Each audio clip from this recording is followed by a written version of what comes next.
আমি যত জানি যে অ্যান্ডিসতে সাধারণত সিলেবাসগুলোকে এমনভাবে কভার করা হয় যে আসলে বাইরে খুব একটা টিউশন করানো লাগে না বা প্রয়োজন পড়ে না।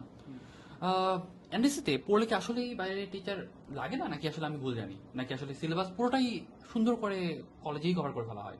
এটার ব্যাপারে একটু বল। এনডিসিতে আসলে আমি যেটা দেখছি আমার সময় যেটা হয়েছে, মোটামুটি ফিজিক্স আর কেমিস্ট্রি মোটামুটি অনেক ভালোভাবে কভার করা হয়েছে, ম্যাথও কভার করা হয়েছে। সমস্যা যেটা হয় বায়োলজির ক্ষেত্রে, বায়োলজি লাস্টের দিক দিয়ে সিলেবাস একটু কভার করতে দেরি হয়, যে কারণে এত বেশি টান দেয়, এত বেশি জোরে টান দেয় যে আমাদের সিলেবাস কভার করতে অনেক কষ্ট হয়ে যায়। কিন্তু অন্যান্য যে ফিজিক্স কেমিস্ট্রি আর ম্যাথ, এগুলোর জন্য আসলে মোটামুটি ক্লাসই এনাফ, ক্লাসের মধ্যে থিওরিও কমপ্লিট হয়ে যাবে এবং ওই থিওরি দিয়ে আমরা মোটামুটি বইয়ের যে সলভ আছে এবং একাডেমিক অ্যাডমিশন দুইটাই সলভ হয়ে যাবে। টিউশন করা খুব বেশি দরকার না। আর হচ্ছে আমরা তো ক্লাসের সময় আমরা হচ্ছে স্যারদের রুমে যেয়ে জিজ্ঞেস করতে পারি যে স্যার এই জায়গায় একটা প্রবলেম আছে, আমাদেরকে সলভ করে দেন।